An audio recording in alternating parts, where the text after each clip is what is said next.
Yo, this Podson Radio, man. We back once again. It's episode 110. You know, it's Phoenix, Arizona, #1 podcast.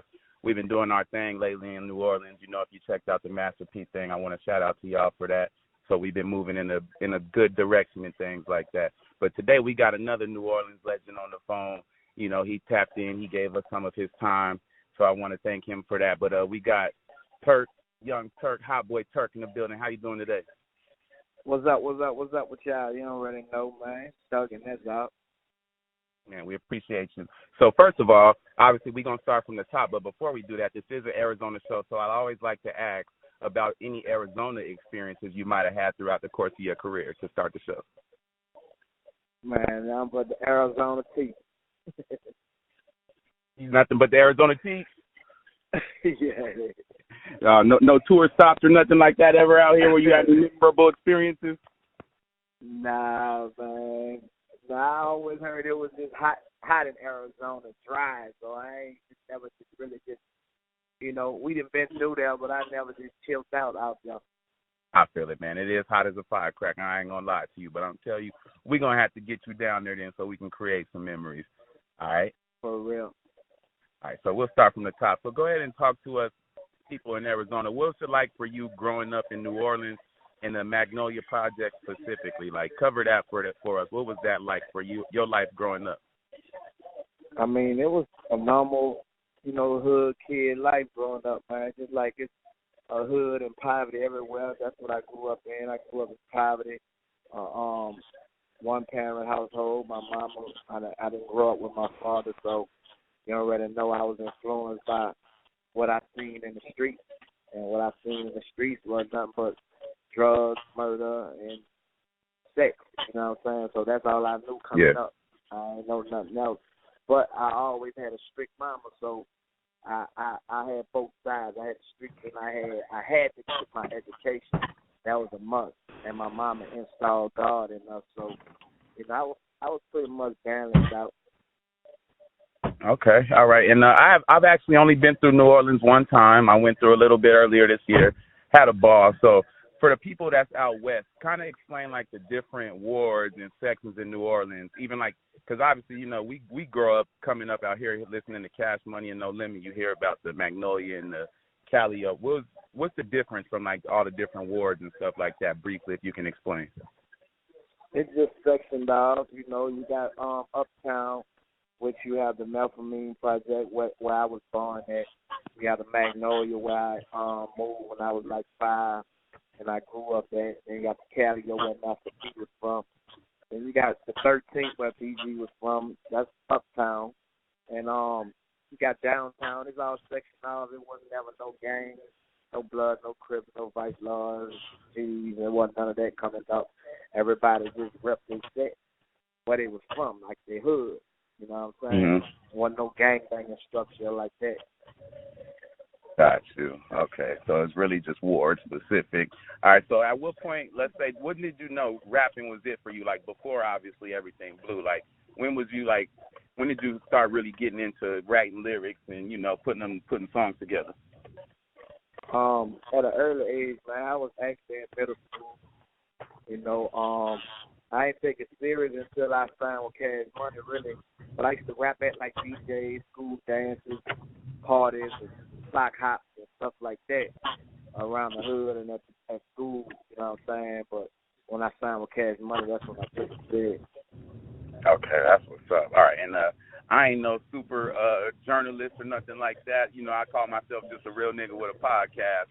But so I was looking on Wikipedia, and it was kind of talking about your come up and being discovered by Birdman rapping at a party or something like that. Is that accurate?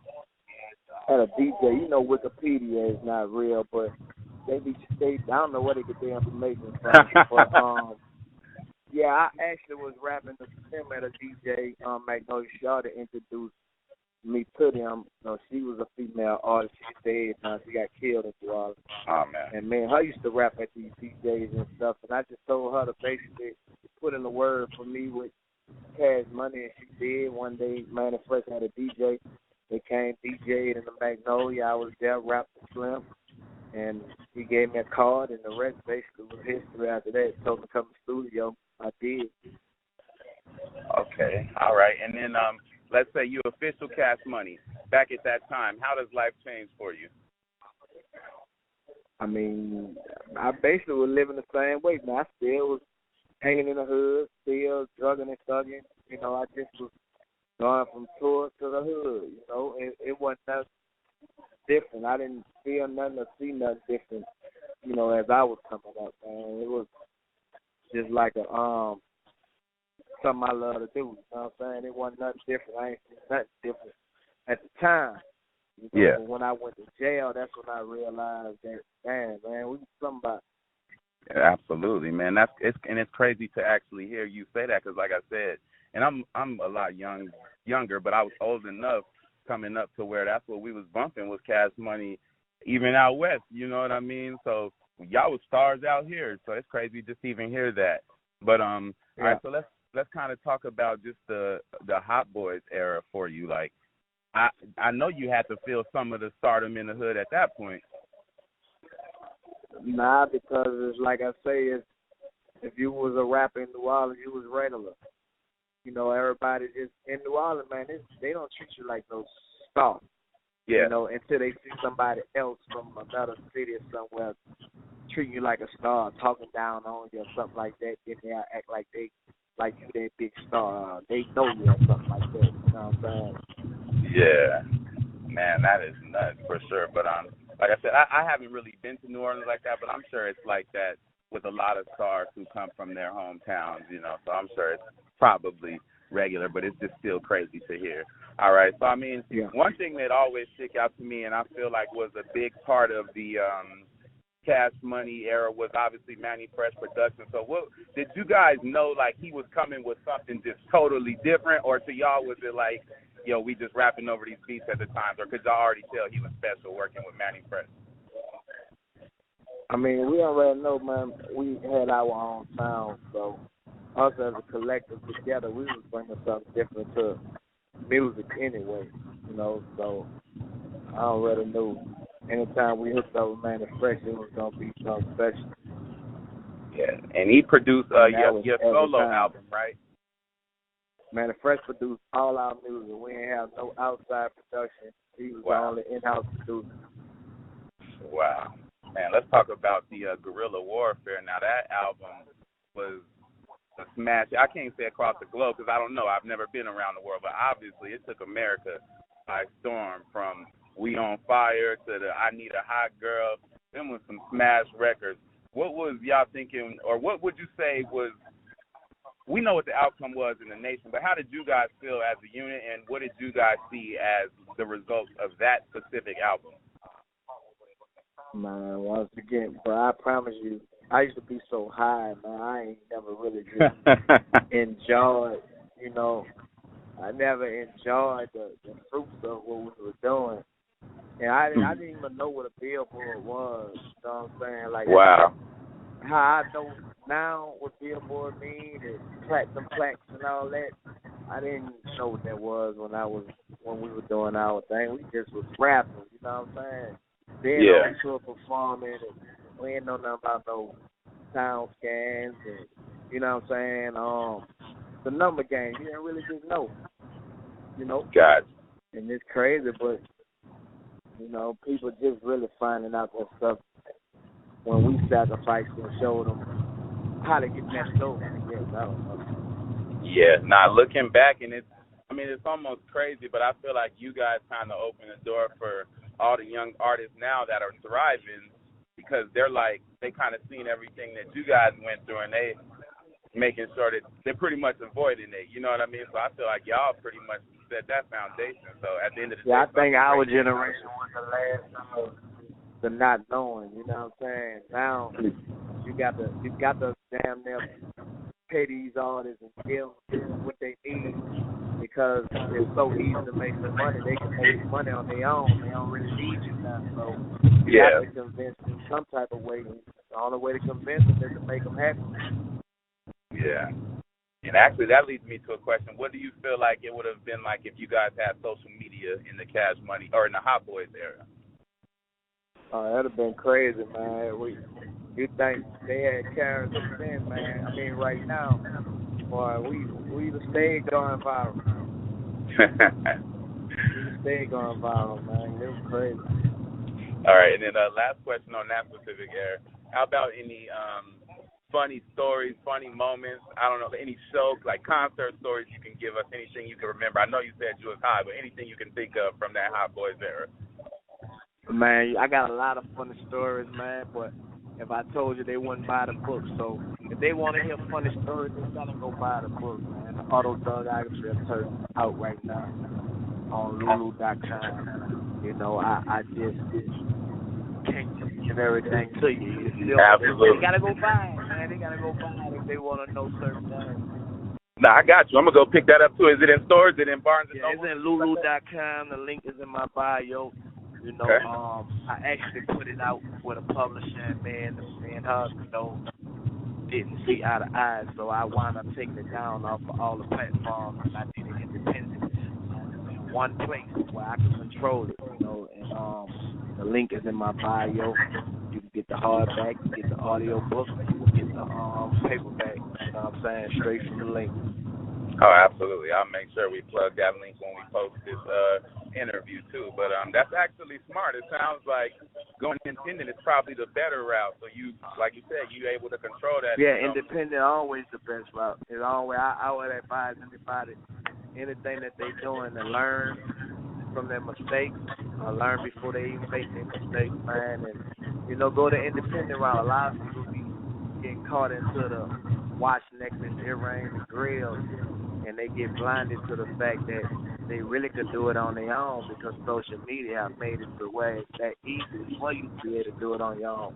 But you got to be willing to put in that work, put in that time and that effort to make it happen. Absolutely, and that's a wonderful message for sure. All right, and one thing I definitely want to talk about is like your first solo album also, and it was Get It How You Live. What was, it was the Get It How You Live. What was that like, man, dropping that? Or that was the Hot Boys album, right? Yeah, my first solo album was Young and Thuggin'.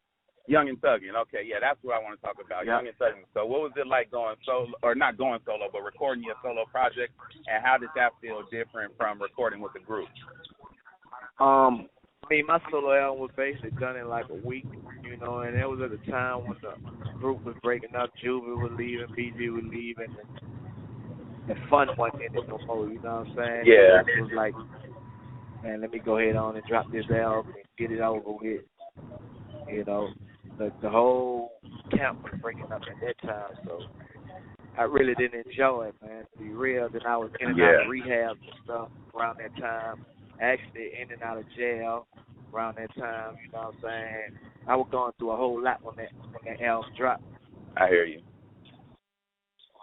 But I talk about that in my book as well, you know. A lot of people was wondering, a lot of people saying they held me back and this and that, but some things I take responsibility for. I talk about it on the Thug Out, you know, and make sure they go cop that book, man, if they want to know a whole lot more. Most definitely. All right, and then I got a question, and I guess this is kind of more New Orleans based also. But so obviously I just did the thing with P, and I just went to New Orleans for the first time, but I've been learning more and more about the history. So let's say like in the late 90s, how real would you say, and I know it wasn't real beef as far as the hip-hop industry, but would you say was the beef between the camps with like No Limit and Cash Money in the city specifically? Man, that to me it wasn't never no beef, right? That was just, to be honest, man, New Orleans ain't never seen what the world was seeing. The world, swear to God, we was shooting it out, banging it out, and doing this. Yeah. It wasn't never that. It just was like Baby and Master P ain't get along, and if they ain't get along, the artists ain't get along, so we never worked together. That's all it was. Two heads not seeing eye to eye, and we being from the same city. You know, actually, Pete blew up from California. He didn't really hold New Orleans down like how people might think. You know what I'm saying? Like Cash Money was the people that really held New Orleans down. Pete just went to California, man. That's where Pete took off at. He just happened to be from Cali, yo. You know what I'm saying? But it was all about Cash Money and a record label named Big Boy who Mystical was signed to back. It wasn't No Limit Cash Money like that. Got you. Okay, I hear you, and that's good insight for us. But the world don't know that. The world don't know that. It wasn't ever. If anything, Cash Money and Big Boy was into it, not Cash Money, No Limit. Okay, see, that's new news, and I'm about to look up that label also. But and then talk about your specific, like what were you going through at the time whenever you originally fell out with Cash Money? I know you said that they was breaking up already, but when you specifically said, all right, I'm done with this, or whatever may have transpired. I mean, it just ran its course, man, and when I caught my time, I seen a whole lot of things that I wasn't satisfied with. I wound up going and signed with Koch. And in the midst of me signing with Koch, I caught a case in Memphis. Wound up going through time for the attempted murder on the police. I did 8 years, 8 months, 16 days. Wow. And I mean, I'm sure there's a lot of this is in the book too, so you don't have to give as much to this as you want to. But what was that experience like for you, man, being locked up? Obviously, I come from a family where a lot of people, going through that at this time. But like, what was that like for you specifically? Just a fight every day, man. My main focus was fight to get out. So I never just joined the prison politics. I stayed focused on what was going on the outside. So my time basically was a little easier than a lot of people. And I had some support, you know what I'm saying? So it was like I was on a vacation or something, man. Even though I was locked up, it didn't feel like that because I was going to visit every week. Like every week I would have a conversation. I'm on the phone every day, on the email. I ain't even get a chance to feel like I was, just to be real. Wow. And I actually all that think time I ain't never felt like I was in jail. Other than when I wasn't in jail and when I wasn't on the phone, like at night when I'm in that cell. I never felt in jail. That's amazing. Spirit was free, man, and that's what they say. Lock my body, can't trap my mind. Yeah. All right, but it's dope that you were still, solidly releasing projects while you was in prison. You know what I mean? Did it make you feel better knowing that you was at least putting in enough work to, still like, and not even just stay relevant, but just to like still handle your business, get some music that makes some money? Like, was that a good feeling to you to still be in there getting work done? I mean, I'm a hustler, so wherever I'm at, I'm going to make something happen. I ain't going to never just sit down. That's just in my nature. So, I mean, it wasn't no feeling. It just was organic. Something that I'm going to do regardless. Hell yeah. And then what was it like coming home for you, man? Like, I know you said it didn't feel like you was there, but I know when you got home, you felt like you was home. Oh, yeah, what was that like? You was happy. I didn't have to feel the jail aspect at night when I go in cell. So just to be able to go in my refrigerator and take a bath when I want, turn the TV, just do, like, have just a small thing. You know what I'm saying? That just was a good feeling to be able to do that. Gotcha. Small things that you wasn't able to do. Mhm. Man, well, I'm glad, man. And I know. I don't even know for sure. I think I was looking it up earlier, but they originally sentenced you to 14 years, and you only had to do a little less than half in that, right? Yeah, 8 years, 8 months, 16 days. Oh man, a little more than half. Okay, gotcha. Almost 9 years. That's amazing. All right, so you get home, you get back doing your thing. So at what point do you bring the lawsuit? And I know it got settled pretty quickly, but the lawsuit against Cash Money. And was that just business, or did you and Birdman ever like actually have beef with each other about anything? Nah, it wasn't no beef. It just business. Yes, sir. It was just business. That's why we was able to work it out like we did. You know what I'm saying? Hell yeah, and that's perfect. But and it's nice to see that because you can tell even and I don't know obviously because I'm watching it more from a fan perspective, but just even in the interactions, everything it just seemed like family regardless, And even from what you see him and Wayne went through or whatever, you can tell it's always, the family regardless. So I think that's amazing. I hope that something great comes out of that in the future, because that'll be great for not just y'all, but for everybody. Everybody be happy to see that. But where would you say your relationship stands with just like all the members of the Hot Boys as a whole? I mean, I'm cool, you know. I ain't bitter towards nobody, you know what I'm saying? We're good. And, you know, it always gonna be love on my end. Yes, sir. I'm just in my own space and doing my own thing, my own movement. Yeah, man, writing books is hard, man. That's tough. I'm sure you had help, but I don't know. Did you? Writing a book is really actually easy. I mean, if you be honest with yourself, you know, you have to be honest in order to write a autobiography, and it ain't nothing but like putting notes together, and you know, writing going more in detail with it. You know what I'm saying? I wrote a movie as well. I wrote a movie about my life too, and I got a documentary. Wow. You know, on my book. It just takes time to make sure you put it together the right way with the right people. You know, a lot of people been asking for my documentary, but you know, I have to make sure I'm putting it out the right way with the right people.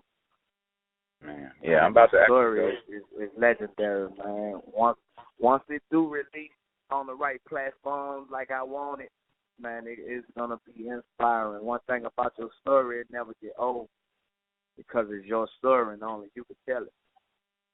Yes, sir. Man, I promise you, I'm about to actually get off, so read that, and I will definitely spread the word for sure as much as I can. But and this would be the last question I got before we start closing out. But what would you say? Obviously, you got a movie coming. You already got a book out.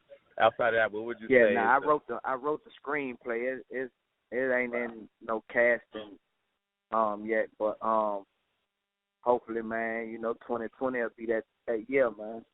All right, it'll come, man. The hardest part is the screenplay. So now you know, somebody got to just fall in love with the story, which obviously if it's real raw, that's exactly what's going to happen. But so what else would you say you got coming in the future for yourself musically, and maybe any other business ventures you might be interested in? Managing artists, reality TV, you know, I could say doing more books, movies, and shit, whatever else entertainment, man, you know what I'm saying? Just put my hands on everything. Man, well, I appreciate it, man. I appreciate it once again. So I want to give you a chance, give any shout-outs, anything else you might want to talk about before we wrap. Once again, shout-out to you for, you know, coming through and hanging out with, and hopefully I get to meet you. I don't know if you're still staying in New Orleans and where you at, but I travel with this, so hopefully I come connect with you soon. Yeah, man, we most definitely put something together, man. I appreciate you for reaching out. And you already know anytime you need to, man, you holler at Diamond Son, and we'll make it happen, bro. You know, all love. Follow me on Instagram, HotBoyTurk_32. Follow me on Twitter, HotBoyTurk_32. And check out, man, new single dropping real soon called Hot Girl. You know what I'm saying? The official Hot Girl anthem, man. You feel me? Yeah.